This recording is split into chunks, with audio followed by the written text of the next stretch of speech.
Welcome back to Bear Down, part of the Coach Steve Show, where we talk about everything Chicago Bears. We were not able to talk about the loss versus the Texans right away. We've had time to process it. We're here to talk about that and the next matchup versus the Colts. Zach, how are we feeling after a few days removed from that loss? A little disappointed, and just kind of reviewing the game a little bit. It's there's been many a time I've sat through a contest where it's been a one possession game like this, and yet it never felt like it was actually going to be a Chicago win. And all leans into the offense. Houston kind of gave tons of chances here. He had that fumble in the goal line late fourth quarter. They weren't exactly disciplined, had tons of penalty yards, over 100 plus penalty yards on the night. Most of it on the offensive side, so a lot of stalled drives for the Texans from that regard. Good defensive performance again for the most part, and just can't get it done. There's nothing on offense you could do. And a lot of it's because, you can't do anything if you can't protect the QB. And that includes all offensive positions having problems. This wasn't even interior. This was the edge rushers on Sunday night getting completely walloped by Daniel Hunter and Will Anderson. And then, the other part of this as well, and I think it's going to become more of a theme unless Shane Waldron changes his tune. Where the hell is the power run game? All this outside zone, I know, had some success, but 2 weeks and people were reading into it. It was that easy. It was predictable. It was very predictable, Steve. You brought up a lot of good points, and a lot of points I know we're going to get into the best we can because we are on a time limit-ish here, but, far removed from it. A lot of points you made, and like I said, I was texting you saying I'm about to go off when we record. And thank God we did not, because we planned on doing it Tuesday or Monday or Wednesday. It was one of the two. If it was Monday, I was about to get banned from YouTube because I was going to go off, and I still might, but I'm way more calm than I was because you see more people on Twitter starting to come around a little bit. There's still some people out there, and I'm going to say them by name because I don't give a shit anymore, and I will tag them in it just because I'm tired of it. All right. And all that good stuff, you could talk me out of it, but a lot of good points that you brought up. I am going to start doing this. Where did it go? Right here. My own grades. Ooh, you got grades this time. And you let me know what you think. Offense, I gave an F. Just even though we had, 13 points, whatever it was. Yeah. I could have gone a D, but when I made this, I was very upset about the game, and I felt like it could have been better because we started off pretty good. We were looking good. I was like, oh my God, there it is. And there goes the dog. She's like, oh, there's something. I gave the offense an F because after the game was going for a while. Defense, I gave a B. I could have given them an A. I really was going to give them an A, but I'd say an A minus. I'm going to change that to an A minus. I put a B. Defense still played good. To hold the Texans and CJ Stroud, I'm okay with his passing yards. I'm okay with whatever. I felt like they were okay on the rush. I felt that they finally got some sacks as the game was going on. They did their job. Special teams a B because they were on the field a lot. So they get a B. Coaching, I gave a D. The two challenges made no sense to me. Whoever is telling him to challenge it should be fired because he doesn't just do that. Somebody is telling him like, hey, like this is possible. They need to be fired. And the offense just seemed to change a little bit as the game progressed. Now, coaching defense, I'd give a B plus, A minus, because defense, but your thoughts on my grading system here? I don't think you're too far off. I think defensively, I would maybe bump it to a B plus, honestly. I wasn't seeing much that was really what you could do to slow the Texans down much more. 19 points, and it took more athleticism from CJ Stroud and company to really damage the Chicago Bears. And I think that the fact that they did credit Joe Mixon injury was part of the problem, but they did limit run capabilities when the Texans tried to utilize the run. So also you got to give them credit, staying disciplined, letting the Texans make the mistakes on that end of the ball. That was fine and dandy. I think B+ for the defense I'll give. Not 100% A, because I mean, again, can't lock everything down, but I'll give Fair enough. good effort, but not enough for just a winning effort. 3 sacks too. Good performance on pressure, and the Bears have been getting good pressure. So one of the elements I was worried about looks nice. Special teams not bad as well. I mean, I didn't know crucial mistakes like the Texans or against the Titans, so thank God. They've adjusted and have gotten the right personnel this time, but again, nothing beyond spectacular to add to the A column. Absolutely F for the offense, and it's what everyone's talking about again, sadly. But I think if we had a personnel or a front office department on this grade, I'd also give it an F for the mistakes and issues the offense has right now, because a lot of these problems are based on what has been set up over 3 years with the Poles regime on not investing in your offensive line. I don't get how that has not been addressed. And now we're 3 years in and we're asking the same question over and over again. Absolute F on that regard. Coaching, I'm with you on that. D is fine. You can't completely knock Matt Eberflus for defensive performance. That would be weird to give him an F, even though his unit did incredible. But it highlights that to me, and something I've said over the last few seasons, Steve, he's a better coordinator than a head coach. Well, it's just not. He's not this. I know that he's great with the locker room, but the decision making again and again and again rears its ugly head. He's so much better at just calling the plays and reading his side. Those challenges were horrible. When they were talking on broadcast about the Stephon Diggs one, even hinting, I'm like, there's no way this man had anyone in his department look at that play and say, yeah, that thing's incomplete or was not a toe drag. It was clear as day. Like fumble I can kind of excuse, but that catch, that's egregious. It's one of the worst challenges, if not the worst challenge I've ever watched. It was. Like, I remember when it happened quickly, I was like, that's a catch, but then they showed it real quick again. I was like, yep, that's what I thought. Mm-hmm. And if you have it on a Jumbotron, you have somebody up in the box looking at it, because that's their job. That is their only job. Yes. Is to look at it very quickly and say, challenge it. Or, and usually somebody from New York buzzes to the refs like, oh, we got to look at this because there might have been a chance. When they don't get buzzed either. Now, I know they're not always perfect, but bless it. And like, could I forgive one of those challenges? Yes. Okay, we'll forgive you. Then you do it again. And Matt Eberflus is smarter than me at coaching, obviously. There's a reason why he's in the NFL and I'm not, but God bless it. Like, those type of things are your year one mistakes. Like, I'm going to try to challenge. I'm going to try to do this. And if it was close, if his tippy toes were right by the white and you wanted just to have a human error element to this, absolutely. But bless America. Like, you're wasting the challenges. You're wasting your timeouts, which we needed later on. Like, you're just wasting stuff that you don't need. And so the question mark coming in, Matt Eberflus, it was your decision-making. Your defensive decision-making is fantastic. You know how to call a defense. You know how to adjust. You know how to get your guys ready to play on defense. You're figuring out how to get to the quarterback, which was a big question mark. But I don't know. That stuff was terrible. And just god-awful. There was no need to challenge.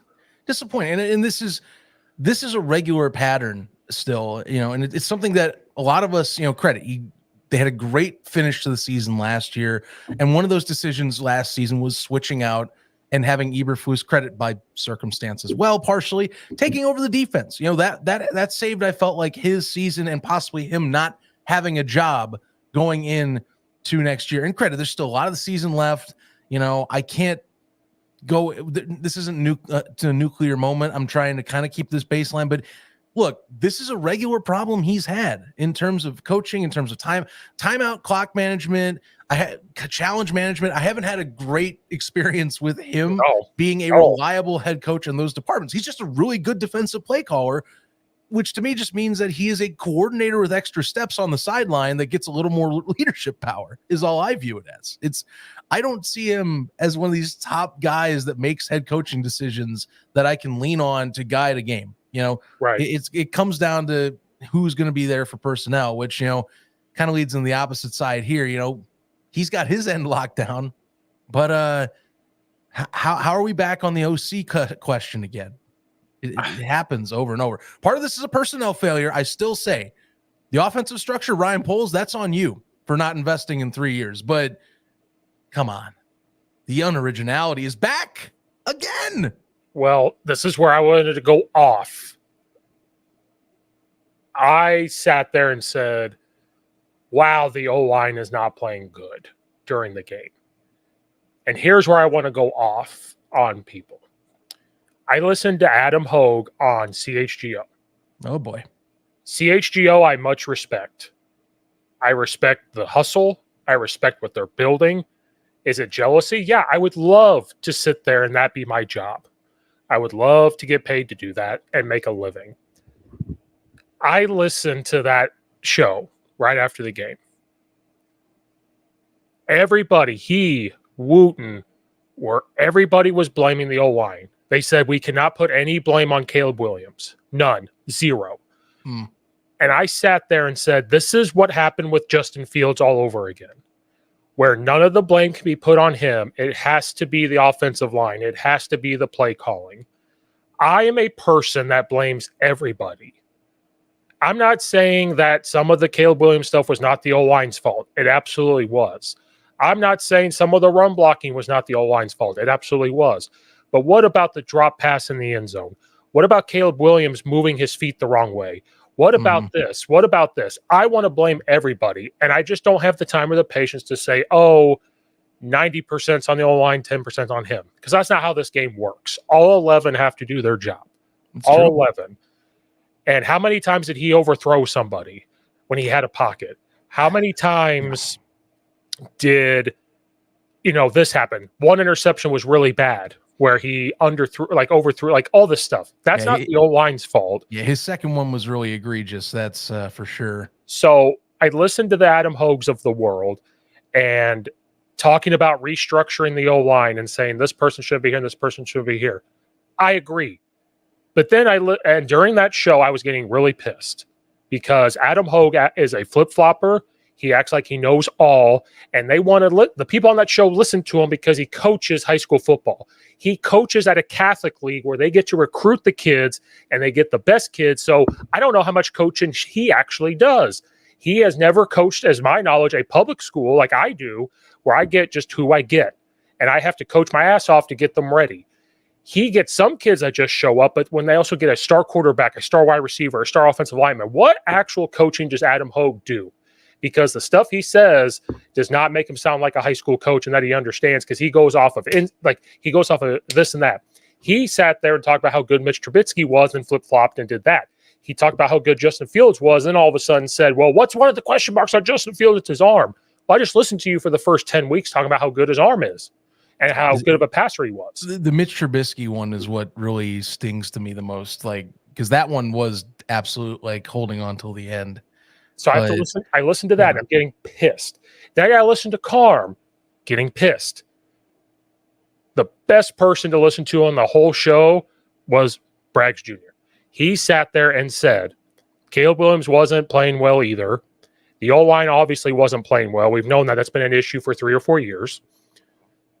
You also had some injuries at wide receiver, but they weren't doing them any favors. Right. So he said that. And then you sent me that tweet that he said, which was perfect, which was, we can't hit the panic button. We thought they were going to be much better than they were, and they aren't, and I was wrong. I was wrong. Like he said that. I was wrong. I was wrong too. I said on paper they should be pretty good, and right now we're not seeing that. I'm wrong. But Adam Hogue can never say he's wrong. And I'm sure he's a good person. I've gotten told he's a good person. So I'm not saying he's not a good person. Well, right. Yeah. I mean, you can't take sports takes and equate it to the person and the man. He's not a bad person. He works very hard. He's done this for a very long time and has figured out a way to become successful. And it's much respect to the grind and the hustle. But it wasn't just him.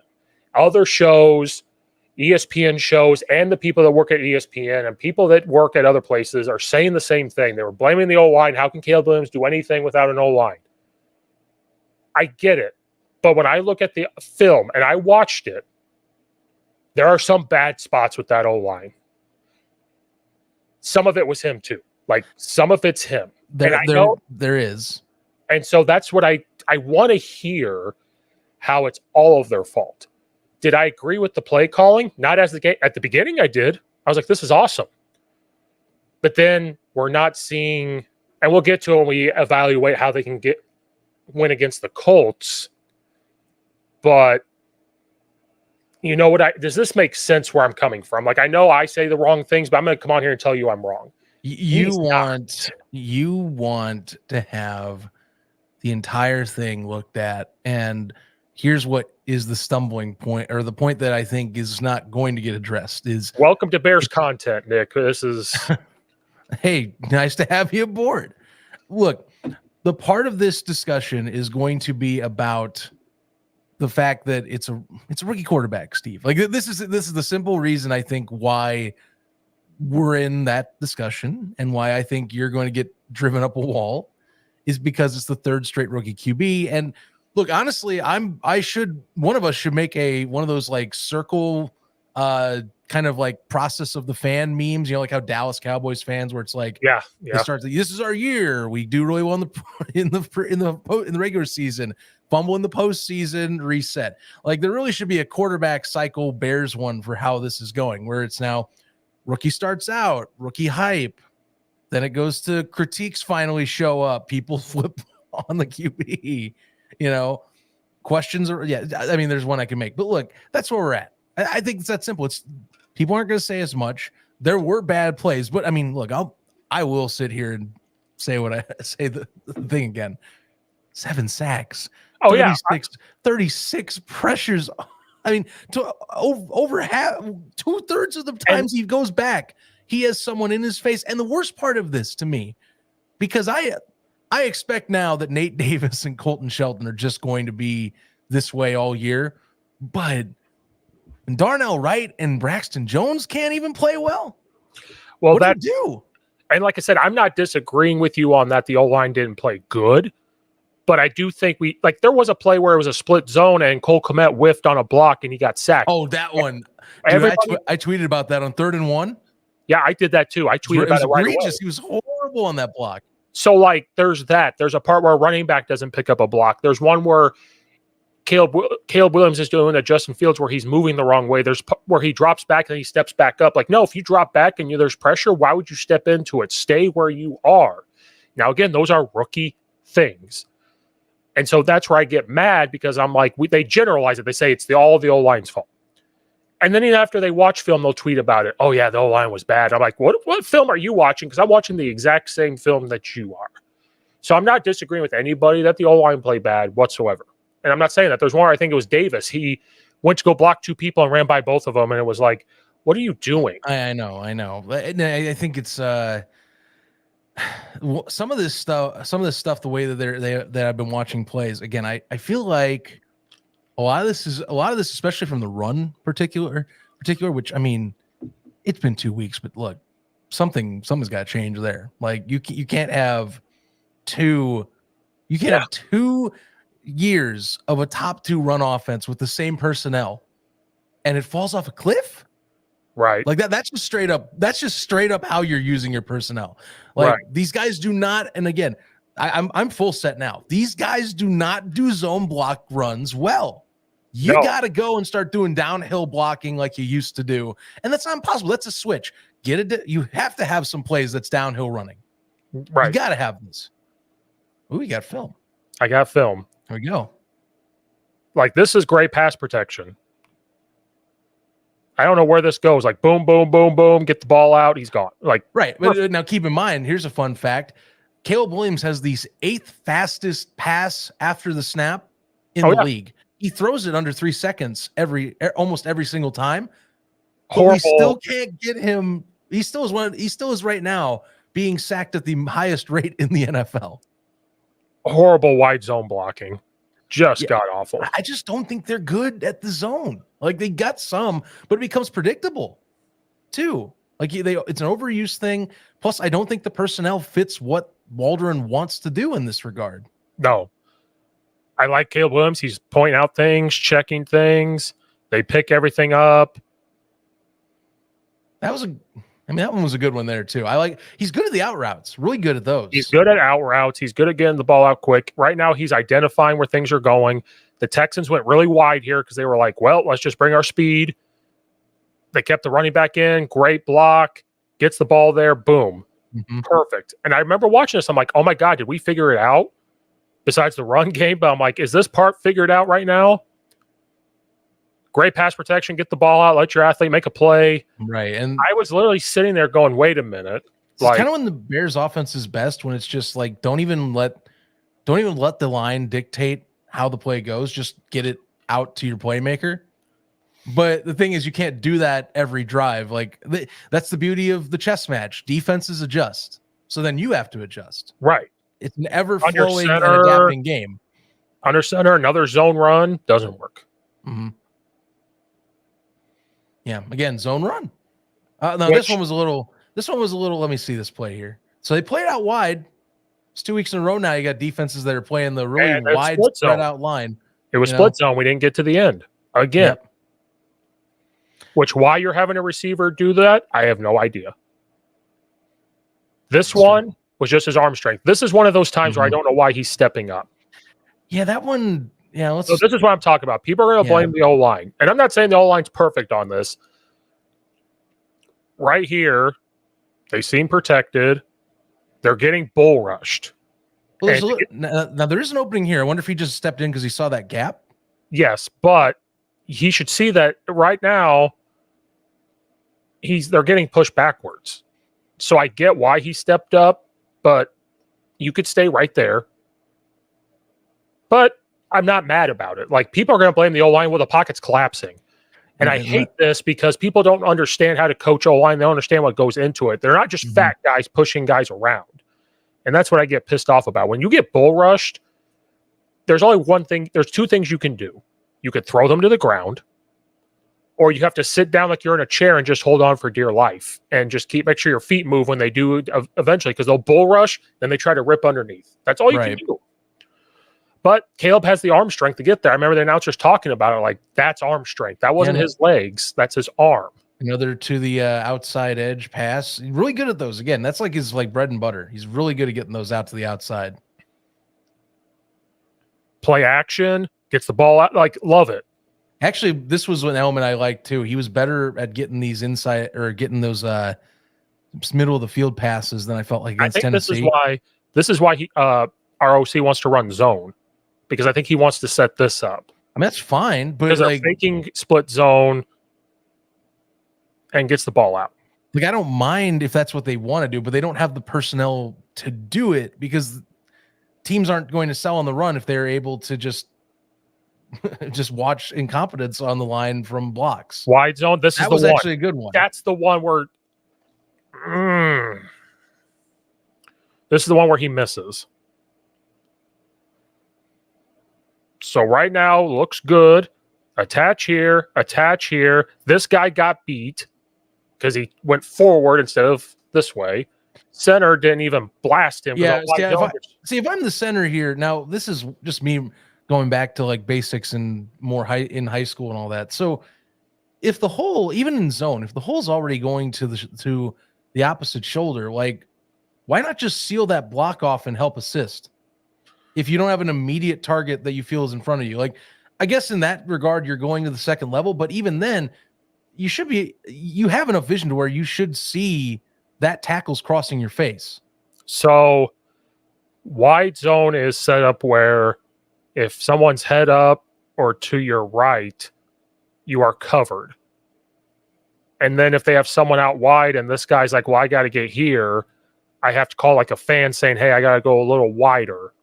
What I tell high school kids is, if there's somebody here, when we step, our peripheral vision has to see if he slants hard, we're knifing, which is just sticking your arm out really hard. Here's what kills me too. Look, the DT is already shading that gap. Now, I don't blame the center. I blame the guard. The guard, he is head up. This guy's head up. You are covered. So your head has to get here now. Yeah, I mean, I see a shade on the right, if you just barely. Like, those helmets aren't aligned exact. Yeah, but like the center's uncovered in my world. Like, if you're going this way, he's uncovered. It's this guy is calling a double team because if he slants hard this way, he's going to pick him up. So as you play it, now they're going to do things differently than I do, but this guy should just take him. This is what I would tell my high school Well, kids. now, like in this moment, it's easy. Now the center has no reason to even assist. Like this is clearing out the block. Right. This guy should stay attached here and just drive him this way. If this guy gets pushed really hard in and the tackle takes his proper angle, you pass him off so you can move on. Mm-hmm. This guy's aiming here. He's aiming here. The steps are fantastic. If he shoots really hard inside, your center should take him, which is what happens. This guy goes really hard inside. Center gets him. This guy did not do his job. He just was like passed him off right away without actually blocking. I actually can't believe that was how that played out. And then this guy did not take his proper. The first step the second step is more important than the first step. The first step gets your angle. The second step has to get across their body to get your head there. Mm-hmm. So this already gets blown up to begin with. Center's doing his job by saying, you know what, I'm pushing him up the field. So right now, I mean, you got him staring him down. You got him staring him down. This looks like, oh my God, the way this developed, this looks like, and I hate to say it, but why does it look like a screen run? But this is just how wide zone or outside zone works sometimes. Not all the time, but like that's almost, they don't touch them. This play should have been down here, tackled, if not a touchdown. I mean, yeah, the concept's there, but the execution, if you're going to do it second level, you got to actually attack the second level. Where'd my mouse go? People are commenting. Do you think the zone and Shane play calling is a fit? Something wrong? Why not plan? I am in full belief, by the way, and I'll keep reiterating this. I am in full belief that this offensive line is not the right personnel for zone run. I think you sprinkle it in, but it's not their number one. 2 years of top 2 running offense in the league, and keep in mind, what did we do best? Power run. I want to see power runs brought back. I think that's what they do best. Just bully people, downfield. Don't worry about having to think about, well, if I let this guy go and I go, no, just pick a man, head on, bully downfield. That's the best that they have ever been. There's not much difference in this personnel, sans Colton Shelton. That's it. That's the only difference this year. One person. Hello, Paper Sports Channel. Welcome back. He was here last time. I know. I'm glad. Returning viewer. I think it's a lot of things. I think you're playing 2 good defensive lines. I think the first game, our zone running was a lot better. That wide zone wasn't bad until it was like, I know Zach's not a fan of zone. I love zone, but I love both. I think you have to sprinkle in downhill runs, gap scheme mixed in with that stuff. I like it if the personnel knows how to play it well. I just don't believe our offensive line is as capable of running it on a consistent basis. Again, and this isn't just me. This is 2 years of evidence and stats to back this up. That's just my personal beliefs. That's all it is. Maybe once in a while the outside works, but like these guys know how to downfield block better. That was zone right there. But even this, like, we're moving the ball. We're close to the red zone. Caleb moved to his left when he shouldn't have. This is a good one to try to break down. Let's see the next part of this play with here's the camera I want to see. And keep in mind, this is the beginning of the game here. This guy puts a good move on. Yep. Gets beat inside. Oh, this is a stunt. This is a stunt. And it was a delayed stunt. So right now it needs to be you, me type of stuff. You go get here. I got this guy. Mm-hmm. But the DN makes it hard because he continues to go out that way. But you see how Caleb went to the left, which causes that. I think if he would have stayed true to the inside, it would have been better. But then this guy comes off really wide. We can't freaking get there. Bam. Yeah, that one's even more. That one's a shame. That's just almost better defense. Yeah, I mean, look, it's a shame to see, and it's also just like you have to be on top of it if you're going to make those adjustments on the fly. Really good defense, really good offensive lines are really good at reading the situation and don't just get completely distracted at what's in front of them. But that's not every play. You're going to get those once in a while. It's just a shame that it was Braxton Jones and seeing Tevin Jenkins couldn't work out, because that's, to me, the better side of the line, honestly. Good pocket, gets rid of the ball, out route again. Mm-hmm. We're not going to watch the whole thing, but I just want to watch some clips because I know we're on a time limit. But these are just things people need to see. Like, it's not all bad. That's a good pocket. That's punching, getting rid of the ball out. Honestly, the only other part I really want to watch, just because you're going to see a lot of same mistakes all night, with a few more of these plays I want to watch. Besides this, if you can find, honestly, the second interception. The first one, I think the first one was really a scramble drill gone wrong, and with a little earlier of a throw, he gets that pass. This was just better defense. It's a slip play. They cover the tight end. Better defense. And sometimes that happens, and we have to understand that. I mean, Daniel Hunter and Will Anderson is pass rushers. Now, here's my opinion. This is duo / inside zone. So they're double teaming, kicking everybody out. The zone game works better for the Bears under center. When they're doing it from gun, it's not working. When they do that, just to say get downhill, it works. And people were talking about that on different shows. Like, why are we always running the ball from shotgun? Why can't we do it under center or something? Well, I think I think it's more of a comfort thing too. They want to run, even though he can run under center. I feel like they're trying to almost keep it where it's like, I think we're seeing is like the evolving quarterback in the league, where they want more. You want to see more shotgun, and it does take away some play capabilities, or like some of the traditional plays. Like, again, like that run play, even though it has zone, like, it's downfield. I want to see these guys who are great at going downfield and basically saying, hey, just freaking bully your guy up front. Don't even worry about overthinking where you need to go with the gap. Just guys on top of you, just freaking hit them. Which that's what best Chicago's been. Like, that's what they do best. Right. And even on zone, that's still the case. Like, if they're head up of you, you've got to hit them. Oh, my favorite plays, Steve, the screens. Love Walter screens. They're so good. Let's use them all the time. It's like Luke Getsy's playbook over again. Still going to have a vendetta on those too. Never a fan. Unless it's DJ Moore running it. That's the only way it works. Or usually false start. Beautiful. Yeah. This is kind of where the O-line starts to fall apart. For all of Chicago's, I would say, good discipline, there was still too many offensive penalties. There was a lot. There was uncharacteristic. Really, both sides of the ball, like offensively, penalties abound. Like, just no discipline whatsoever on that Sunday night game. I want to see this one because I'm curious. So they're bringing 1, 2, 3, 4, 5, 6. And they're overloading on one side, so you have to pick and choose. And a stunt. Maybe, that was a stunt right inside. So you got to pick and choose, and you're baiting that the center's going to follow along with whoever he gets. And then this is where I get mad.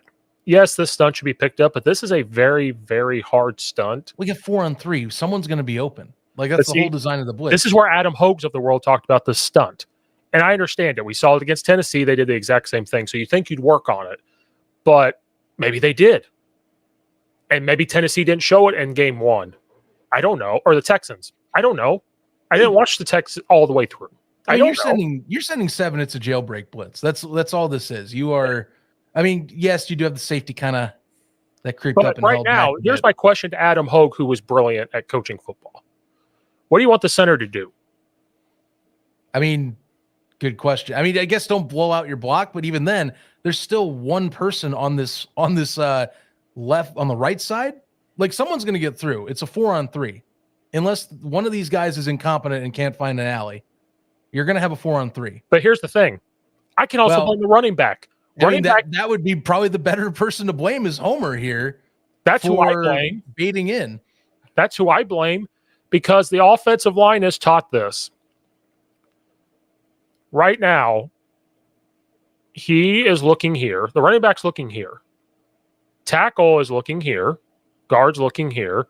Center is looking here, but then they're also bringing 3 here. So you got 1, 2, 3. But so the center has a very tough job here. He's like, which way do I go? And the running backs are probably told to chip and go. So that's another thing the O-line is thinking. Like, are they going to leave? And so my question here is, so they're going to fan. They're going to be like, well, I got to go here. You have to look here. You've got to look here. So then this guy right here becomes running back. If that's what their pass protection is, there's 2 ways to do this. Yeah. I tell the O-line, so I'm going to go by me. I tell the O-line when this happens, this would be like a slide right for us. Slide right. And when we slide right, the running back looks inside out, inside out. Tackle's calling fan because he's like, look, I got this guy here. I got to try to meet him. The guard, and you could kind of see the guard's telling the center, hey, I got to go here now. So you have to go here. Because you're you're spread out. Someone's got to get this edge. Like, he's coming, unless it's disguised and he's going to bail out and be like a shallow coverage. But right now, it's usually not what's going to happen here. Now, not in this play situation. And then for me, this is me as a coach. I tell the left guard and left tackle, you're married to these two. Then if they're leaving, you are married till death do you part over here. Like, congratulations. So then if you have another running back, he's staring here. So I tell the O-lineman, if we're sliding and we're covered here in our gaps and a guy blitzes, do not come off your guy to get that guy. That's what I tell them. Yeah. So if I watch this play out, so look at here. They're married, right? So they're married. They're like, I'm getting these guys. You could see the tackles going here, guards going here, and the center's going where they're supposed to. I wonder. This is a delayed stunt. So the running back doesn't even need to go out here. I don't know why he's going out there. He needs to be looking inside. Right.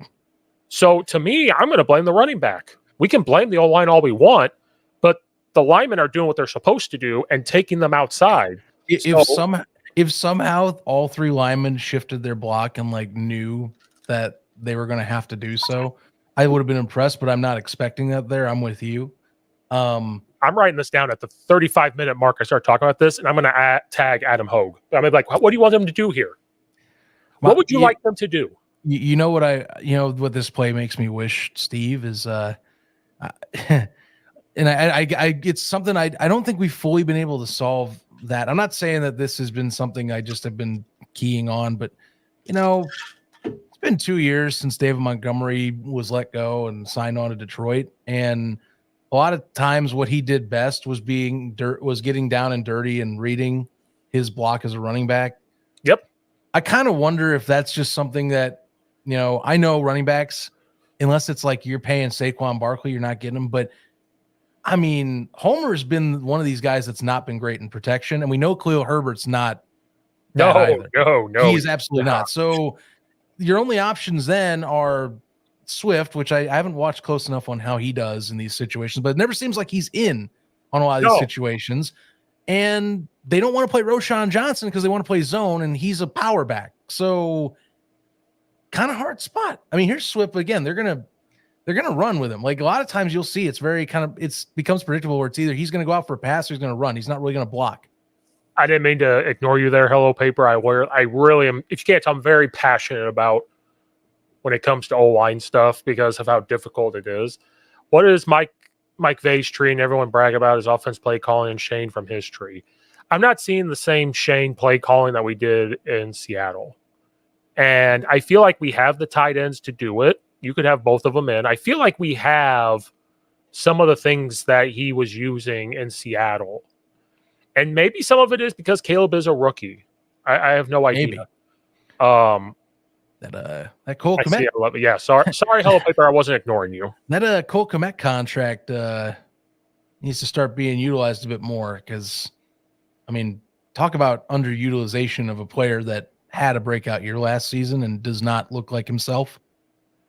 So then we do this. Like, I'm watching these next couple plays, and we're doing pretty good. Like right now, they're overloading it again, but they have no like. Well, now that one they showed it. Right. They bailed back to coverage. Right. But they're also giving Caleb routes to get rid of the ball quick. Mm-hmm. I think you need a deep threat, but then also somewhere where he can get rid of the ball. So you got a very massive bunch quickly. play with motion. There's your screen. Yeah, but again, if you don't have good personnel, and again, if you're going to show it on film as a tendency and you use it a lot, what's the point? Like you're becoming predictable. So I don't like when I see so many. Well, this guy, again, I blame the receiver. Well, yes, the receiver. Like again, it comes down to great. You have to have the personnel that are good at blocking. Receivers and blocking don't exactly tend to mix well. I blame you. Watch this. All right. Blocked. Right. Why would he go this way? Run this way. Well, give it a few more seconds. Let's see what happens with his eyes. Run this way. You know what? You know why I think he didn't run that way? He saw this man cutting in and he thought he was going to get the outside. Well, I think this is a good block.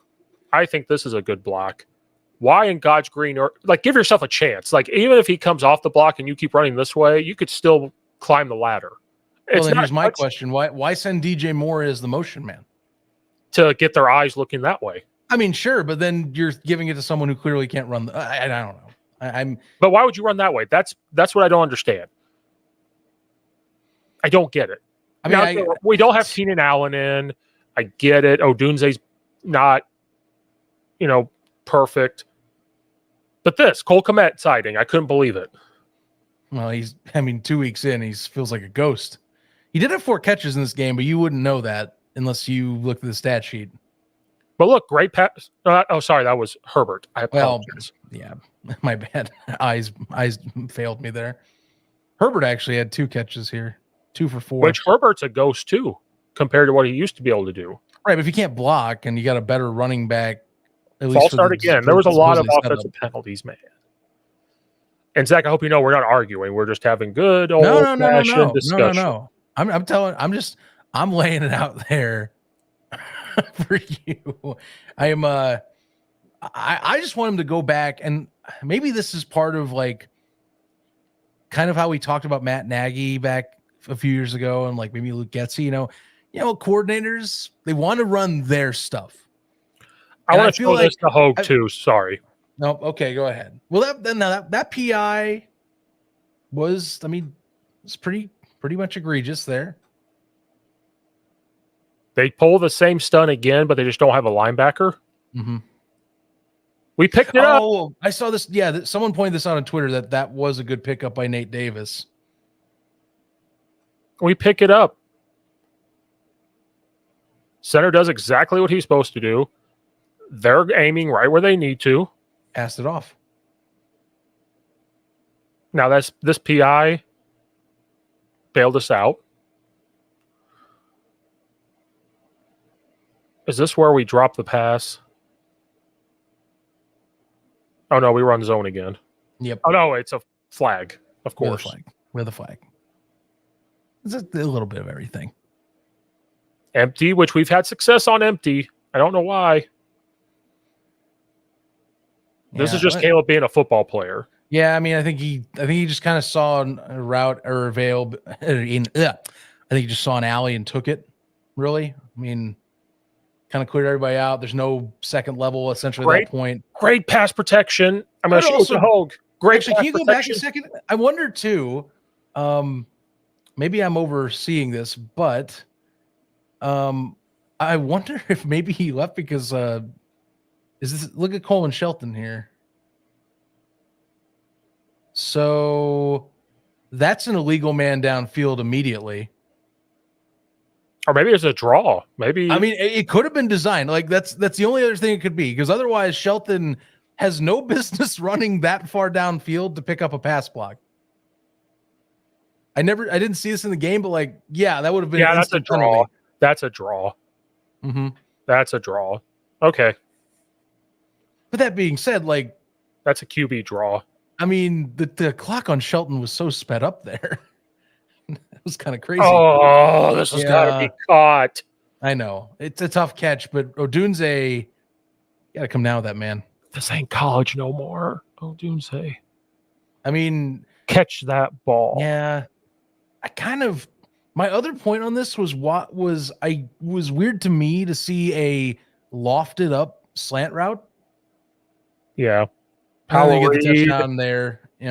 That's power read right there. Our guard falls. Mm-hmm. So Caleb made the right read. He's like, well, shit, if I keep the ball, I have no one to block. So Right. I mean, there was most of the personnel was on the right. They go to the left. Gets the touchdown. great pass protection. All right. But yeah. I mean, that you're gonna at this point, you kind of the only thing, like I said, the only other thing I would have wanted to see was the second interception. But I think at that point was I feel like some of the pressure was getting to it there. Yeah. Now, again, a lot of the film's long. Like we had a lot of drives. When I was putting this together, I was like, oh my God, this is like 30 some minutes of offensive film, which is great. You're getting a lot of drives, which means the defense is finally getting stops. So that's a good thing. But yeah, I just don't want to blame the whole line. Like the way they generalize it is that it was the whole game, and I'm trying to prove that it's not. And I'm not saying they were perfect. Zone, they need to move their feet. You're attached to somebody, you have to block them.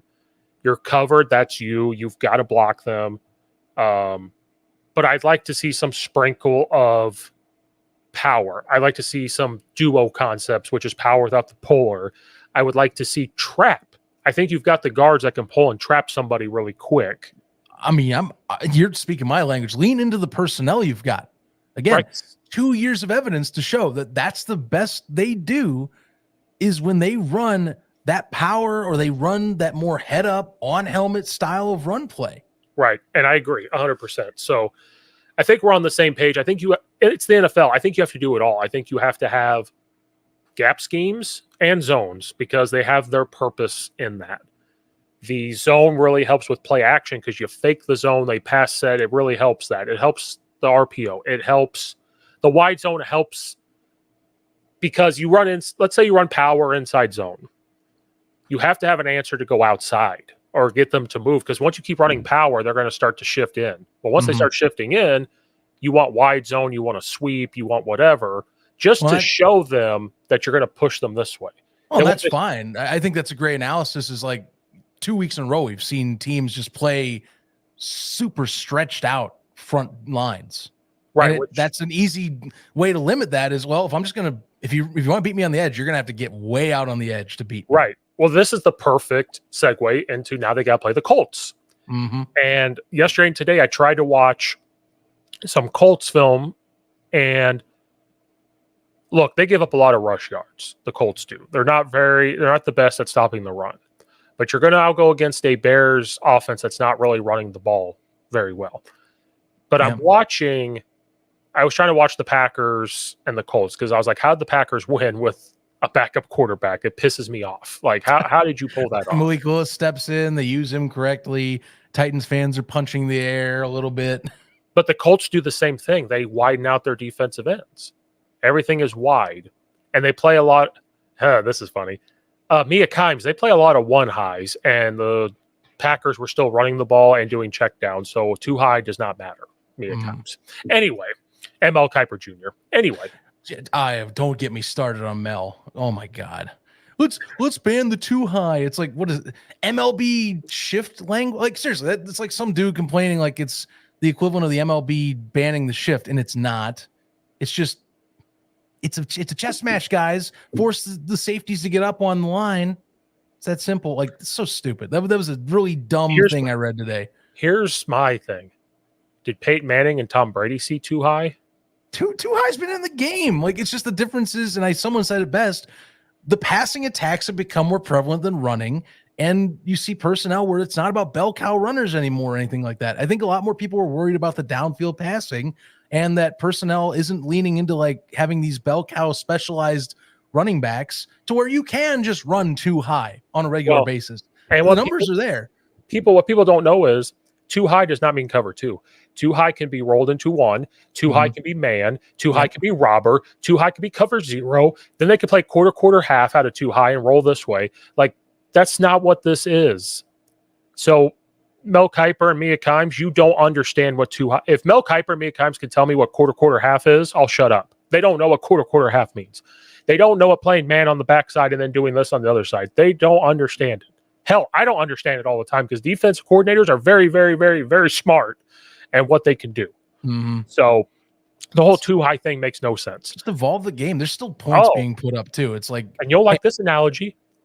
What about the Tampa 2 that Tony Dungy and Lovie Smith played? It's ridiculous. I'm sorry. That was such a laughable thing that came across the last few days. Like, guys, really? Like, where's the analysis? That's not good analysis. That's just complaining because I don't know. You don't think the game's good enough right now? Like, what do you want me to do?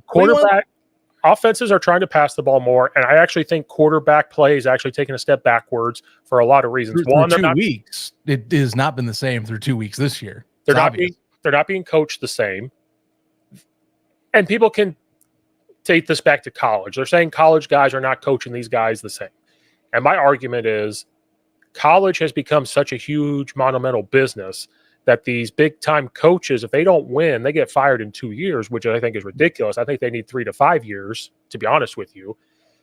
So I think they're just trying to coach them the way to try to keep their job, too. They want to win and keep their job. Yeah. And so I think that's a part of it. And I'm not blaming college coaches. Like, from a high school coach, my job is not to coach a quarterback to make sure he can play in college. Do I use college terminology-esque just in case? Yes, I do.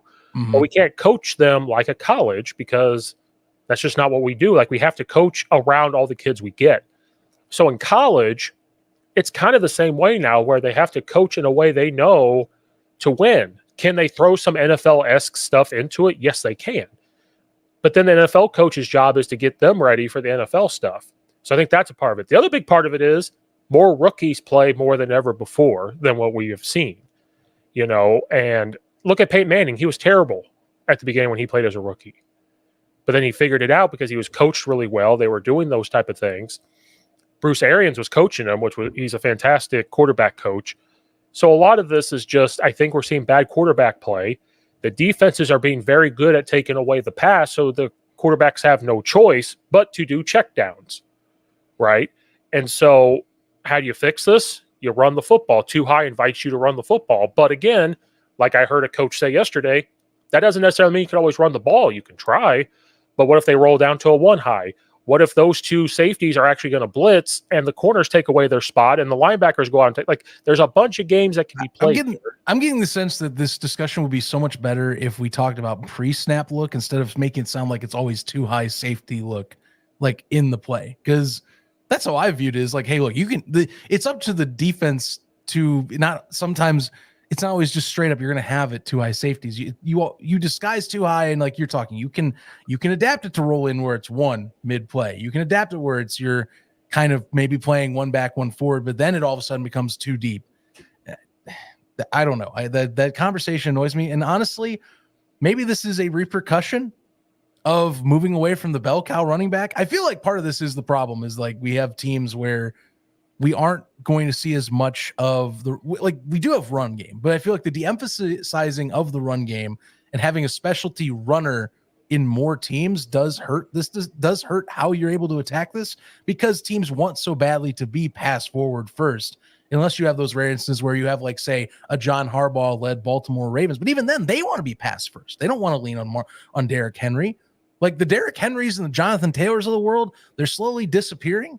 And I think a lot of it's because we were told pass is pass, but like, hey, bell cow running backs have a place. There are still people. It's just the usage discussion. I think ever since Todd Gurley had his own issues, and I think that's where it's really gotten where we've spiraled into this whole it has to be a committee backfield. It's like, yeah, but like we've lost that art of the specialty bell cow running back. And I think that could help a ton with this discussion too. But we're not going to go to that because usage is taken over, and now it's about trying to keep these guys healthier, which I understand. But it's how the game's evolved. Right. And more onto the Colts. And I guess my question for you is another reason why we're running more zone is Swift not that downhill runner? Is he more of that elusive? I have never viewed him as as what I would consider a downhill runner.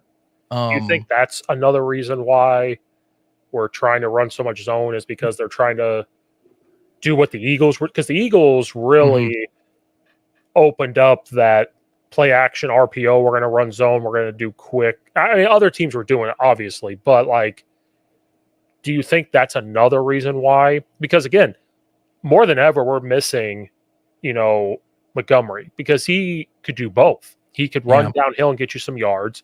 If he had to be elusive, he was going to be elusive, right? Now, I know, like, maybe that's another reason why they're doing that. I mean, I'll be honest with you. You know, the downhill runner of the Bears unit. There's two of them that, in my eyes, it's Herbert and Roshan Johnson. But I don't think Herbert. I don't think they trust as much with some of the other packages. And again, I think the other part is Waldron wants to run his game, which is the zone running, and Swift kind of fits that bill a little bit more.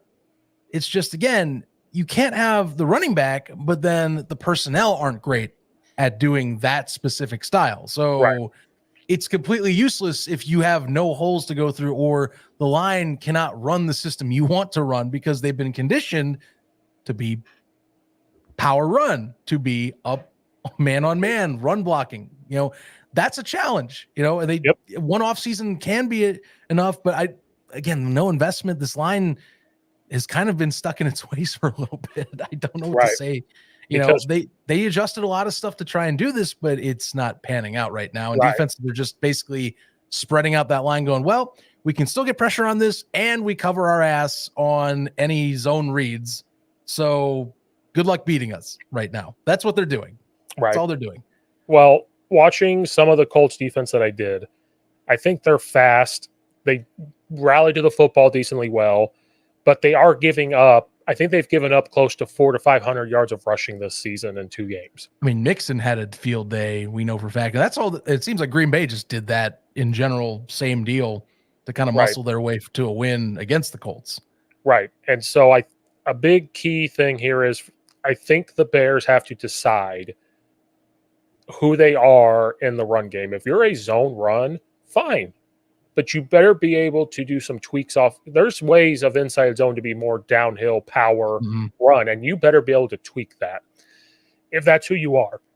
I also think they need to get in heavier sets. You have tight end personnel guys to where you can have 2 tight ends in there to help run block and overload some gaps. I think you can shift out of those and block. I also think that you should throw 1 receiver screen a quarter, because I just don't think outside of DJ Moore that you necessarily have guys that can block consistently on a key screen. And I think you do have to get Johnson in more to run the football. I think you have to have that 1-2 punch. Like, hey, when he's in, we're going to pass or run downhill, because I think he could probably pick up the pass protection better than Herbert. Then when you put Swift in, you got to decide, is he going out for a pass, or are we running the ball? You know, I think those are the ways to do it. So I think if you're the Bears, I think hopefully this week you have to come in and say, okay, the Colts cannot stop the run very well. They play with wide defensive ends. We have to be able to put our foot down and say, because correct me if I'm wrong, our Bears O-line started off real rough like this last year. But as the season progressed, they got better. How did they get better? We were running the football to get them some confidence. Hello. It's the strength of the team. That's what it drives me nuts. I mean, look, I'm looking at this Packers stat line again, and I mean, I knew this, but Josh Jacobs, 151 yards, 4.7 yards a total. And again, this is after knowing that you had a 120-plus yard game from Joe Mixon the week prior.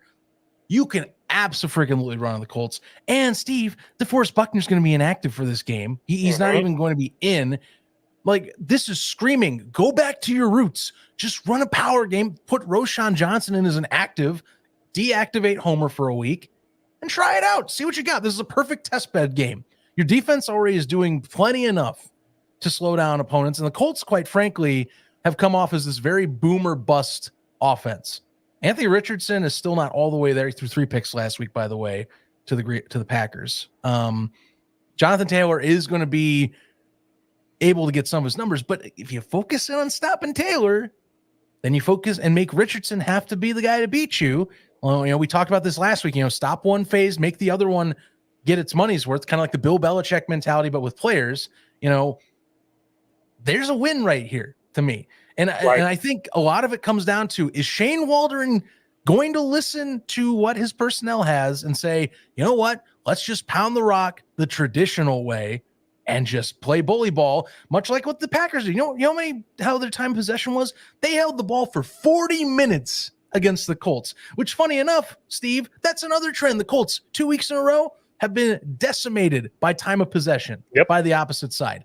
Run the ball, bully up front, don't get cute, and just freaking power run on these guys. Run them over. That's all you have to do this week, and sprinkle in some passes to keep things consistent. Let Caleb get a break. Right. It's right in front of you. Don't overthink this. It's right there.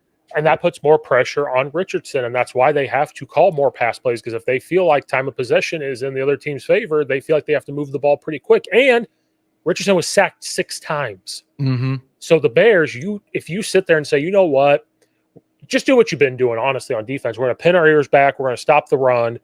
And we have to be able to tackle Richardson when he does take off. But if we pin our ears back and say, Jonathan Taylor, you might get 90 yards rushing, 100 yards rushing, but you're going to earn all of those. And we're going to make Anthony Richardson pass the ball, and we have to be able to get pressure on him and do all that stuff.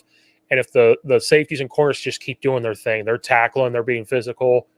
The defense, I'm not 100% worried about. Like, I think they'll go in there and do their thing. I'm just afraid we just can't let them be on the field all the freaking time. And I don't think you're going to see that. I think the Colts have shown through 2 weeks that they are a very boomer bust offense. It's either Anthony Richardson and company find some really good passes that are deep, or they get 1 or 2 decent busted covered or busted open runs from Jonathan Taylor. I think this is the perfect get right game, and I think it's the perfect game to say, hey, let's refocus back to what we do best. And I know, again, Waldron was brought in to not be Luke Getsy or to not be, a Matt Nagy type, and was to help grow and progress a rookie quarterback, and also evolve this offense to not have to always be a power run team that's leaning into trying to disguise and hide its, issues. But I'm telling you, man, through 2 weeks, you've got to go back to this. This game is a complete setup to do power run and to just lean into bully ball. Just go to old school, run it on the ground, and get your bigger backs in there as well. Maybe more Herbert. And again, I'm with you. Roschon Johnson should be the guy in that's the third back, not Travis Homer. I'm sorry. He's not been playing up to snuff, and it's too little beef back there for pass protection problems that the Bears have had. You need to get big guys in there. Johnson's freaking 6 foot plus and 200 plus pounds at running back, and is easily someone I would rather have pass blocking in this instance, unless he's that bad, which I've never known him as terrible. I think he's better than Homer. I haven't seen him where it's like egregious, like Khalil Herbert egregious, but Homer's also been pretty egregious through 2 weeks we've seen on film. Just gotta make a change. You can't go into this game the same way, because then you're just letting the Colts kind of play off your mistakes. Do you really want to do that for a team that hasn't looked that great and is obviously flawed in certain categories? I don't think so. No. And then that's just going to help Caleb Williams, because then you really play action, because he can hit deep balls, but they're just not going to be there if they know you're not going to run. They're going to be like, well, we're just going to take away the deep pass. You can throw short passes. I love short passes, because there's nothing more frustrating than just dink and dunk, dink and dunk, dink right. and dunk. Or remove the pressure and force them to either play up farther or, just hope that you get a stop. Like, that's your 2 options. What helps with the dink and dunk is you have to get positive run plays, because then it just opens up dink and dunks, and then it opens up what? A deep shot. Do the Sean Payton method. Take 2 deep shots a quarter, but you have to set those up. And it might be your first down play, 1st and 10. That's where you do it. Yeah. And if we don't complete it, okay. Are we positive? Are we confident in our run game then on 2nd and 10 to get 4 yards? Now we're 3rd and 6, and we have a much more open playbook than we did at 3rd and 10, or 3rd and 11, or 3rd and 9. It just has to be that. Put both of them in. I don't care. Put Swift and Roschon Johnson in. I do not care. Just make something back there. Just make something up. You might as well. Clearly look at your personnel and play to strength, or change up the personnel. Do something different, please. That's all I want. Please. Just evaluate what you have and try something new while it's early. You got an easier stretch of games coming up. Though I will say the Rams are, even though I know they're injured and messed up with a lot of IR, I still am worried about because it's Matthew Stafford, but I digress. I'm worried about Matthew Stafford and Sean McVay. Sean McVay is a fantastic play caller, and sometimes they win games because he can put guys in the right spot to do the right things. And so I think this is a very much more winnable game than the Texans game because of how the Colts are playing, but we're not going to. And they only lost by 6 to the Texans. That was a winnable game too. Like, right. Just 1 or 2 better drives, and we walk out of there with 2-0 as a record. Even though it was a close game, I never felt like we were going to win. As many opportunities as we were getting, there was just that feeling of like, we're not going to get this. We're not going to get it. And so if they make those changes against the Colts and the defense just does what they do, and the Bears defense is a defense that feels into the game, right? Like they gave up that first couple scores to the Texans. They didn't flinch. And I love that. They're just like, you know what? We're feeling into the game. We're going to be fine. And if they just keep doing what they're doing, we're going to be fine on that end. If the offense can make those changes, the Bears can come away with the win. And then, that's one thing, again, why I like Eberflus, the coordinator, is that, of course, it's a thing. Actually, let's read this quote. This is a copycat football world. They're going to try and send all they got on defense, so we better have a better. Yeah, and I agree. And this kind of plays into what I was saying.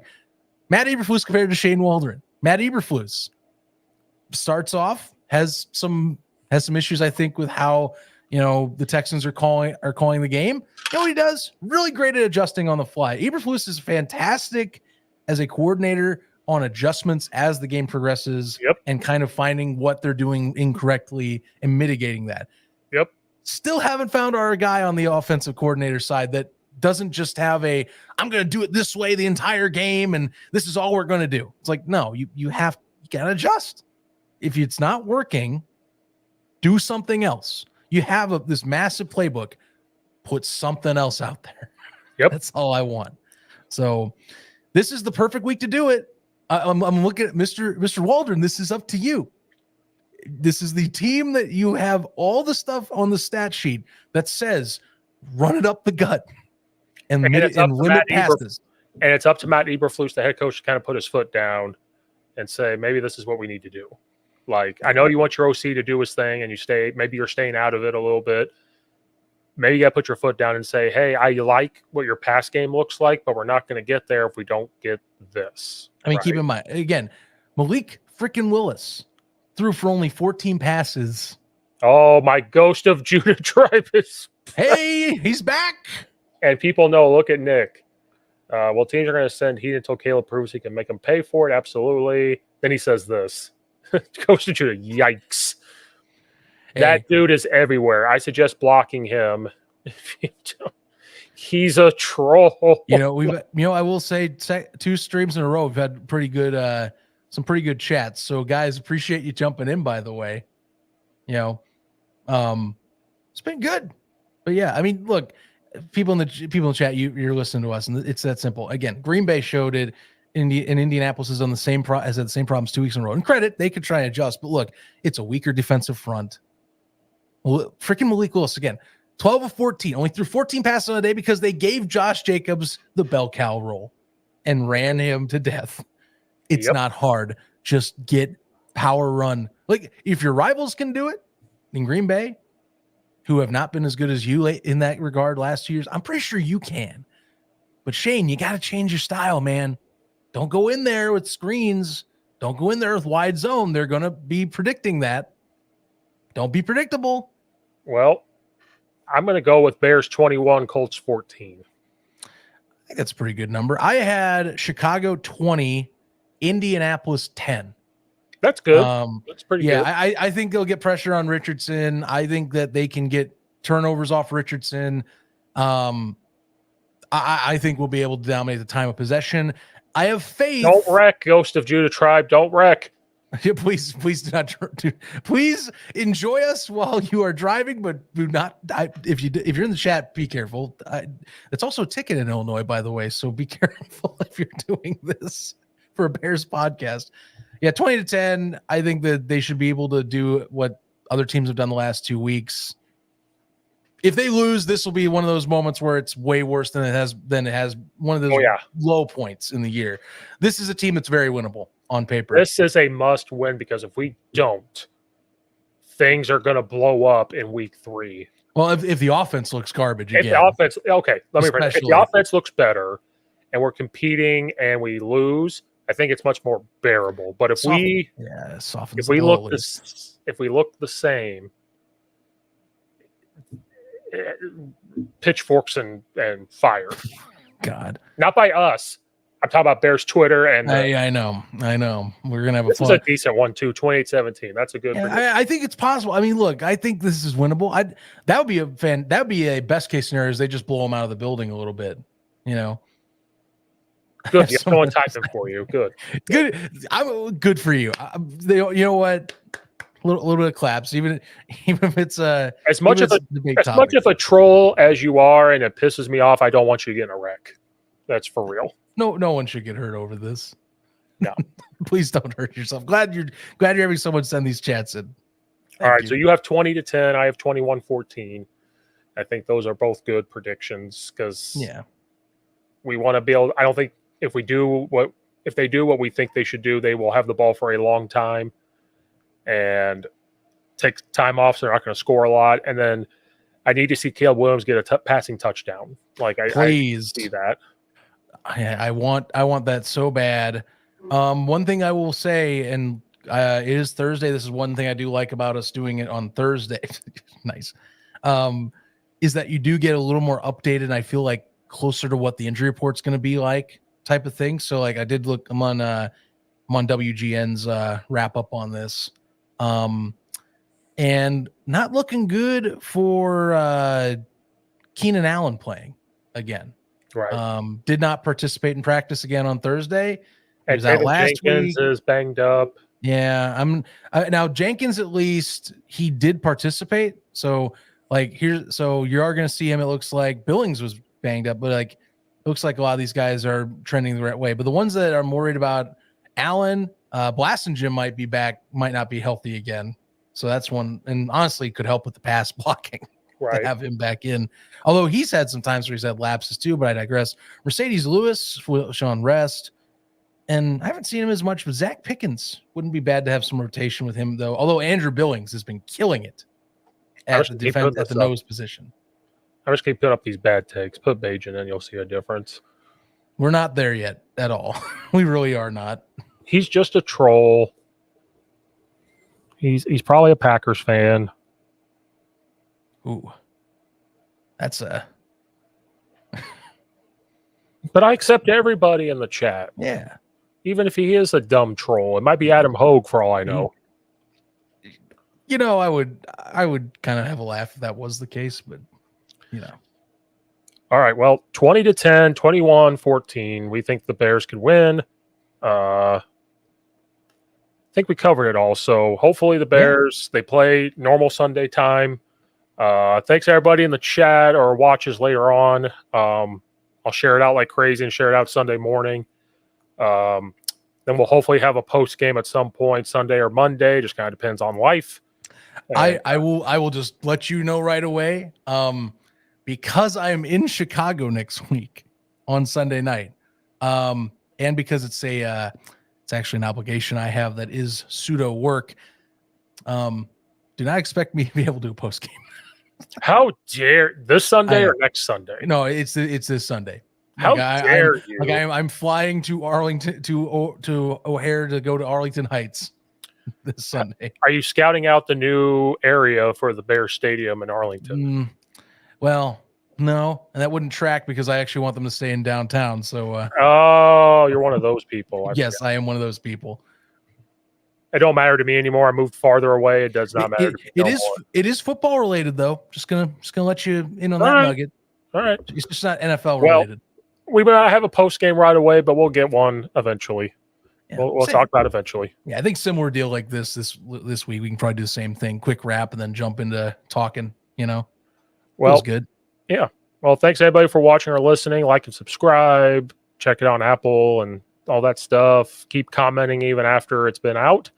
Yeah. And hopefully the next time we talk, it's a Bears win and we can finally come back together as a fan base and just kind of move forward. So thanks, everybody. We'll see you guys next time.